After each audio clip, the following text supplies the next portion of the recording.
ہجرت کے دروس میں دوسرا سبق یہ معلوم ہوتا ہے کہ ذمہ داریاں مناسب اور موزوں لوگوں کو دیکھ کر دینا چاہیے۔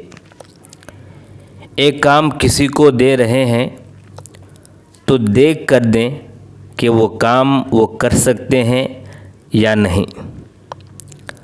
اگر وہ کام کو ہمارے پلاننگ کے مطابق کرنے والے ہیں تبھی اس کو وہ کام دیں، جیسا کہ اللہ کے نبی صلی اللہ علیہ وسلم نے عبداللہ بن ابو بکر رضی اللہ عنہ کو یہ ذمہ داری دی کہ وہ قریش کی سازشوں کو، ان کے پلاننگ کو معلوم کرے اور نبی تک پہنچائے کہ وہ کیا سوچ رہے ہیں، کیا قدم اٹھانے والے ہیں یا کیا کرنے والے ہیں۔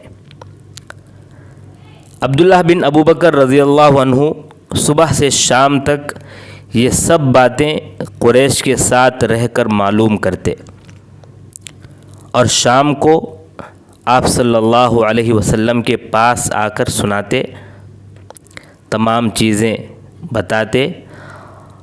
رہی بات کھانے پینے کی تو وہ ذمہ داری اسماء بنت ابو بکر رضی اللہ عنہا کے ذمے تھی۔ وہ کھانا پینا لے کر آیا کرتی تھیں۔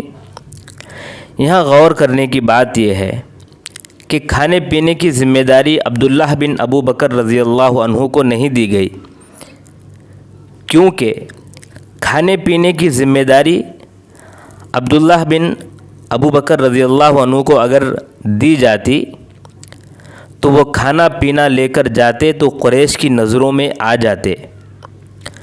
دشمن جو گھات میں بیٹھے ہوئے تھے وہ پہچان لیتے اور آپ صلی اللہ علیہ وسلم کہاں چھپے ہیں یہ معلوم کر لیتے۔ وہی ایک عورت کھانا پینا لے کر جا رہی ہے تو اس طرف کسی کی توجہ نہیں ہوا کرتی اور نہ ہی کوئی اس پر شک کر سکتا تھا۔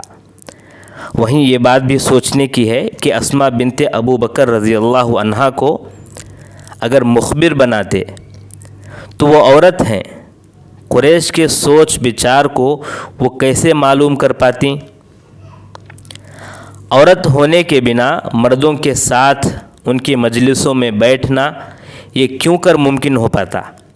اس طرح خبر گیری کا اصل جو مقصد ہے، اصل جو ہدف ہے وہی فوت ہو جاتا۔ اتنا ہی نہیں، عبداللہ بن ابو بکر رضی اللہ عنہ جو خبر لے کر آتے جاتے تھے، اسماء بنت ابو بکر رضی اللہ عنہا جو کھانے پینے کا انتظام کرتی تھیں، ان کے قدموں کے آثار صحرا پر پڑ جاتے تھے۔ اس میں یہ خدشہ تھا کہ دشمن ان کے قدموں کے آثار کو دیکھتے ہوئے غار ثور تک پہنچ جاتے، لہٰذا قدموں کے آثار مٹانے کے لیے عامر بن فہیرہ جو ابو بکر رضی اللہ عنہ کے غلام تھے، وہ بکریاں اسی راستے سے لے کر جایا کرتے تھے اور اسی راستے سے لے کر آیا کرتے تھے، اور ان بکریوں سے دودھ بھی آپ صلی اللہ علیہ وسلم پی لیا کرتے، جس سے عبداللہ بن ابو بکر اور اسماء بنت ابو بکر رضی اللہ عنہما کے قدموں کے آثار مٹ جاتے تھے۔ ان تمام چیزوں کے علاوہ ایک اور چیز جو آپ صلی اللہ علیہ وسلم نے ہجرت کے موقع پر اختیار کیا وہ یہ ہے کہ مشرکین جو راستے کے ماہر تھے ان سے فائدہ اٹھایا۔ اس طرح کہ ابو بکر رضی اللہ عنہ نے ابن اریقط ایک مشرک تھا، اس کو اجرت دے کر راستے بتانے کے لیے منتخب کر لیے تھے۔ وہ مشرک ضرور تھا لیکن صحرا کے راستوں سے اچھی طرح واقف تھا۔ آپ صلی اللہ علیہ وسلم اور ابو بکر رضی اللہ عنہ غار ثور میں 3 دن گزار لینے کے بعد وہ آپ کے پاس آیا۔ وہاں سے جنوب کی طرف تینوں نکلے، پھر مغرب کی طرف چلتے رہے حتیٰ کہ بحر احمر کے قریب پہنچ کر ایسے راستے کی طرف چل پڑے جو مدینہ جانے کے لیے استعمال نہیں کیا جاتا تھا۔ لہٰذا معلوم ہوا جو دوسرا درس ہم نے اس ویڈیو میں معلوم کیا کہ جو کام جس کے لیے موزوں اور مناسب ہو وہ اس کام کو اچھے انداز میں کر سکتا ہو تو اسی کو وہ ذمہ داری دیں، دوسروں کو ذمہ داری نہ دیں۔